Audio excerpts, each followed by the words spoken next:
आज हम करेंगे चैप्टर 3 का क्वेश्चन नंबर 16। आइए रीड करते हैं क्वेश्चन क्या है। क्वेश्चन आपसे कह रहा है for which values of k the pair of linear equations 4x plus ky plus 8 equals to 0 and x plus y plus 1 equal to 0 will have an unique solution. और ये क्वेश्चन आपसे पूछा गया है आरबीएसई सप्लीमेंट्री 2022 में। ध्यान से read करें। क्वेश्चन ने आपसे क्या कहा है। क्वेश्चन ने आपको पेयर दिया है लीनियर इक्वेशन का, जिसमें आपकी पहली इक्वेशन है 4x plus K Y plus 8 is equals to 0 और जो आपकी दूसरी इक्वेशन है वो है आपकी x plus Y plus 1 is equals to 0। तब आपसे पूछा गया है आप बताइए यहाँ पे k की ऐसी कौन सी वैल्यूज होंगी जिसपे इस पेयर ऑफ इक्वेशन का सोल्यूशन कैसा रहेगा, यूनिक। अब देखिए इस क्वेश्चन को करना कैसे। आपसे क्वेश्चन ने क्या कहा है, आप बताइए कि यूनिक सोल्यूशन की कंडीशन पे k की वैल्यू क्या होगी। हम जानते हैं जो यूनिक सोल्यूशन की कंडीशन है वो आपकी क्या होती है, वो होती है आपकी a1 upon a2 is not equals to b1 upon b2। यानी जब आपकी पेयर ऑफ लीनियर इक्वेशन में ये कंडीशन आती है तो वहां पे हमारा सोल्यूशन कैसा होता है, यूनिक। यानी आपको इस कंडीशन को लगाने के लिए पहले क्या करना पड़ेगा, a1 a2 b1 b2 इनकी वैल्यू फाइंड करनी पड़ेगी। तो चलिए हम पहले क्या करेंगे, a1 a2 b1 b2 की वैल्यूज फाइंड करेंगे, देन उसे कहाँ पुट कर देंगे हम, जो आपकी यूनिक सोल्यूशन है उसके कंडीशन में हम पुट करेंगे तो हमारा क्या आ जाएगा, आंसर आ जाएगा। So let's start the question. हमने लिखा, क्योंकि आपको यहाँ क्या दिया गया है, पेयर ऑफ लीनियर इक्वेशन दिया गया है, तो हमने लिखा गिवन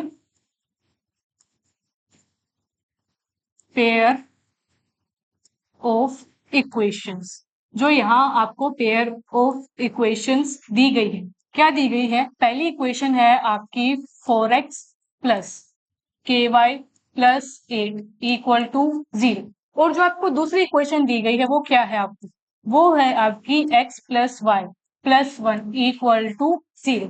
ये क्या है आपकी दूसरी इक्वेशन। तो हमने इसे माना ये हमारी इक्वेशन नंबर 1, इसे हमने माना ये है हमारी इक्वेशन नंबर 2। अब हमें क्या करना है, यहाँ से a1 a2 b1 b2 c1 c2 इनकी वैल्यूज फाइंड करनी है। इनकी वैल्यूज फाइंड करने के लिए हम क्या करेंगे, जो आपकी पेयर ऑफ इक्वेशन है उसे स्टैंडर्ड जो आपकी पेयर ऑफ लीनियर इक्वेशन होती है उनसे क्या करेंगे, कंपेयर करेंगे। तो चलिए पहले हम लिखते हैं वी नो दैट, पहले हम लिखते हैं आपकी जो स्टैंडर्ड इक्वेशन होती है, we know that standard, we know that standard pair of linear equations. आपकी जो standard pair of linear equation होती है वो हमारी कैसी दिखती हैं, वो होती है हमारी a1x plus b1y plus c1 equal to 0 and a2x plus b2y plus c2 equal to 0। ये क्या होती है हमारी standard pair of linear equation. अब हम यहाँ से क्या करेंगे, इन दोनों को कंपेयर करके क्या निकालेंगे, a1 a2 b1 और b2। ठीक है, तो चलिए करते हैं। हमने आगे लिखा ऑन कंपेयरिंग या on comparison we get, comparison करने से हमें क्या मिला। देखिए आपको क्या क्या बताना था, आपको बताना था a1 b1 a2 b2, ये हमें चाहिए था। अब देखिए तो a1 क्या है, जो आपकी पहली इक्वेशन होती है उसमें x के साथ जो मल्टीप्लाई होता है उसे आप क्या कहते हैं, a1। ये रही हमारी पहली इक्वेशन, इसमें x के साथ जो मल्टीप्लाई है वो आपका क्या होगा, a1। तो हमें a1 जो है वो क्या मिला आपको, 4। नाउ फिर b1 क्या होता है, b1 होता है जो आपकी पहली इक्वेशन उसमें y के साथ जो मल्टीप्लाई है उसे आप क्या कहते हैं, b1। ओके, तो पहली इक्वेशन में y के साथ जो मल्टीप्लाई है उसे आप क्या कहेंगे, b1। तो यहां से हमारा जो b1 है, b1 क्या निकल के आ गया, k। आगे हमें क्या चाहिए, हमें चाहिए a2 और b2। नाउ a2 क्या है, सेकेंड इक्वेशन में x के साथ जो मल्टीप्लाई होता है उसे आप क्या कहते हैं, a2।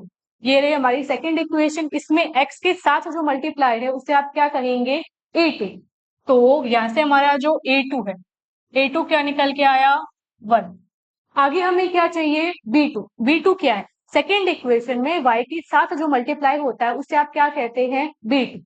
सेकेंड इक्वेशन में y के साथ कौन मल्टीप्लाई है आपका, 1। जब आपको कुछ नहीं दिखता तो वहां पे आपका क्या होता है, 1।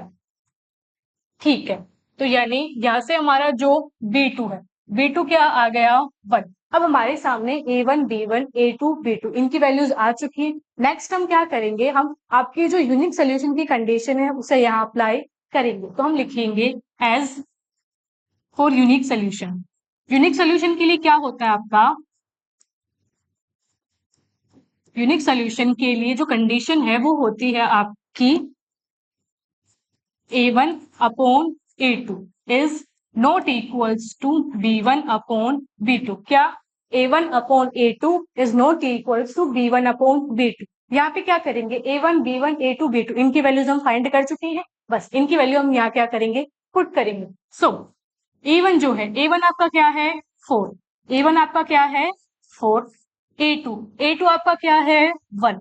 नाउ यहाँ पे बीच में क्या आएगा, नॉट इक्वल्स टू b1 आपका क्या है k, b2 आपका क्या है 1। हम जानते हैं डिनोमिनेटर में 1 हो तो उससे आपका कोई फर्क नहीं पड़ता। तो यानी हम यहाँ से क्या कहेंगे, क्या आया आपकी condition, k is not equals to 4। तो यहाँ से आंसर आपका क्या बना, आप क्या कहेंगे कि आपकी k की सारी वैल्यूज पॉसिबल है, बट सिर्फ एक वैल्यू है जो पॉसिबल नहीं है, जो कि आपकी क्या है 4। तो हम क्या कहेंगे, for all values of k except 4 the pair of linear equation has a unique solution. ये था आपके इस क्वेश्चन का कंप्लीट आंसर।